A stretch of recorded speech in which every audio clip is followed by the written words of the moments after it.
Hello दोस्तों, education to इन में आपका स्वागत है। आज हम विज्ञान के 20 महत्वपूर्ण प्रश्न को हल करने जा रहे हैं। तो चलिए हम शुरू करते हैं। इसका पहला प्रश्न है, गति के दूसरे समीकरण द्वारा किसके बीच संबंध को दर्शाया गया है।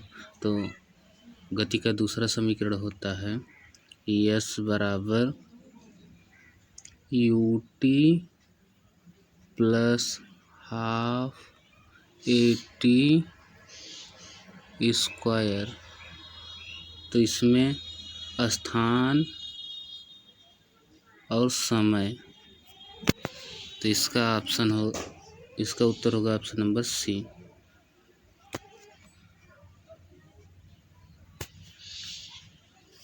अगला प्रश्न,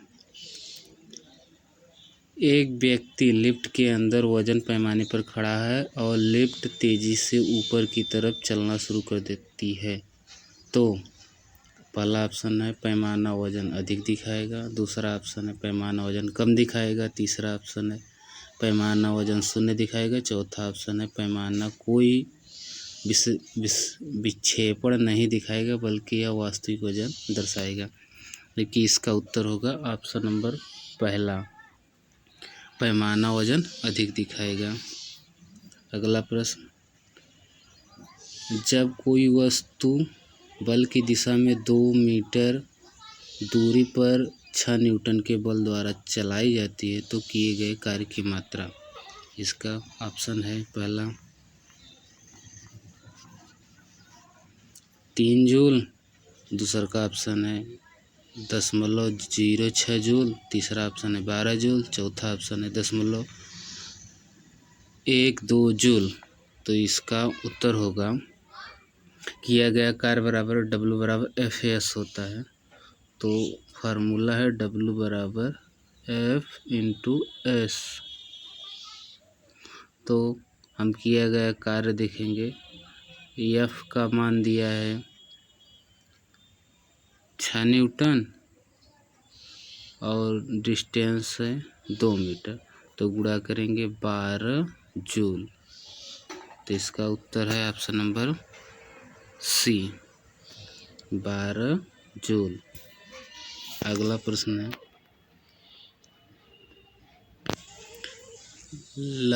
लंगर डालकर रोकी हुई नाव लहरों से हिल रही है जिसके तरंगों का ऊपरी सिरा 100 मीटर अलग है।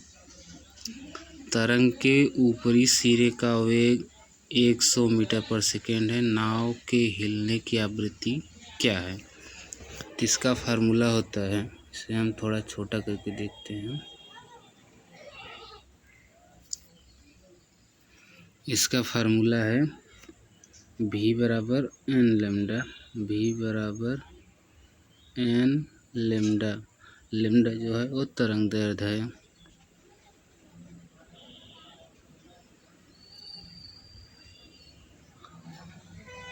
तो हमें आवृत्ति निकालनी है, एन बराबर V बाई लेमडा।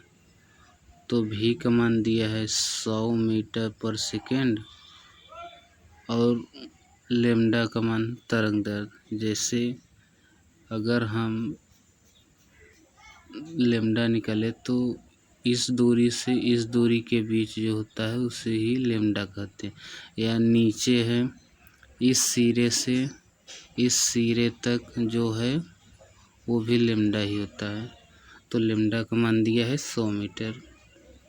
इसे काटेंगे तो आएगा 1 हर्ट्ज। तो इसका उत्तर हो जाएगा ऑप्शन नंबर सी, 1 हर्ट्ज।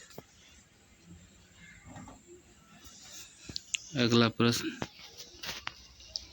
किसी अवतल दर्पण का फोकस उसके ध्रुव से 15 सेमी की दूरी पर स्थित है। इसका वक्रता केंद्र धुरी से कितनी दूरी पर स्थित होगा। तो जब भी बनाएंगे अवतल दर्पण,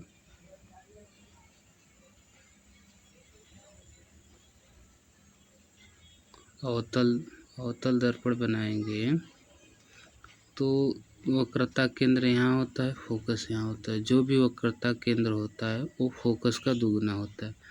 यानी यह सी बराबर जो होता है वो 2F के बराबर होता है, 2F के बराबर होता है। तो वक्रता केंद्र हमें ज्ञात करना है। 2 गुणे F का मान दिया है 15 सेंटीमीटर, तो गुणा करेंगे 30 सेंटीमीटर, यानी इसका उत्तर होगा ऑप्शन नंबर बी, 30 सेंटीमीटर। अगला प्रश्न है,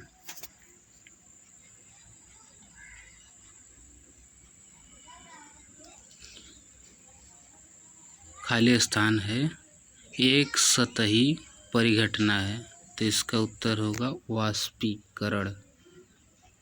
वाष्पीकरण एक सतही परिघटना है। अगला प्रश्न, यदि किसी चालक से प्रवाहित धारा की दिशा और चुंबकीय क्षेत्र की दिशा के बीच का कोण शून्य हो तो चालक पर लगने वाला बल F कितना होगा? जब समान दिशा में होंगे और बीच का कोण मतलब वो बराबर होंगे, इनके बीच का कोण शून्य होगा तो समांतर होंगे। तो इसका एक फार्मूला है, F बराबर होता है IBL साइन थीटा। जब साइन थीटा का मान शून्य हो जाएगा, क्योंकि जब समांतर होंगे तो इनके बीच का कोण 0 डिग्री होगा, तब साइन थीटा का मान 0 होगा। जब 0 होगा तो इसमें भी गुणा करेंगे, IBL में 0 का गुणा करेंगे तो टोटल 0 आएगा। तो इसका उत्तर होगा ऑप्शन नंबर सी, 0। अगला प्रश्न है, यदि एक नाइक्रोम तार का प्रतिरोधता 110 × 10⁻⁸ ओम मीटर है, इसकी लंबाई 8.8 मीटर है और इसका प्रतिरोध 44 मीटर है, तो इसकी अनुप्रस्थ काट का क्षेत्रफल ज्ञात कीजिए। तो इसका एक फार्मूला होता है, R बराबर रो L/A। हमें अनुप्रस्थ काट का क्षेत्रफल ज्ञात करना है, यानी एरिया ज्ञात करना है, πr²। ये बराबर होता है, तो इस फार्मूले पर हम रख के हल करेंगे तो इसका उत्तर होगा 2.2 × 10⁻⁷ मीटर पर सेकेंड। इस पर हल कर लीजिए। अगला प्रश्न, निम्नलिखित तत्वों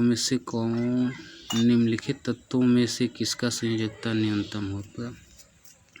तो इसका उत्तर होगा लिथियम। लिथियम जो है इनकी संयोजकता न्यूनतम होगी।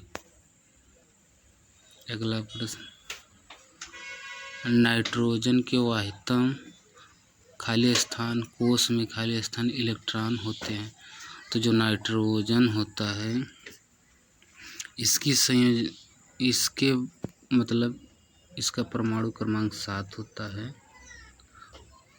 तो हम अगर निकालेंगे नाइट्रोजन की परमाणु क्रमांक 7 तो KLMN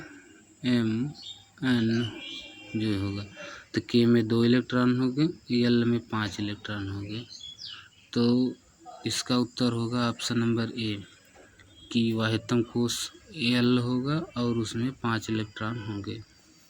अगला प्रश्न, वह रासायनिक समीकरण जिसमें अभिक्रिया व उत्पाद में भाग लेने वाले परमाणु की संख्या समान होती है क्या कहलाता है? तो संतुलित समीकरण होता है। जैसे कि अगर हम A+B जो कि 2 उत्पाद है और अभिकारक है और इसका उत्पाद होगा AB, तो जो जितना A+B होगा उतना ही उत्पाद AB होगा। तो जब दोनों बराबर होंगे तो इसी को संतुलित समीकरण कहते हैं। अगला प्रश्न, आवर्त सारणी की टेढ़ी मेढ़ी रेखा जिगजैग लाइन में कौन से तत्व होते हैं? तो इसमें उपधातु तत्व होते हैं। जो आवर्त सारणी पढ़े होंगे जैसे है आवर्त सारणी। इसमें जो जिगजैग होते हैं, इधर धातु होते हैं और इधर अधातु होते हैं, और बीच में जो एक बचा है जिगजैग वाली लाइन, इसमें उपधातु होते हैं।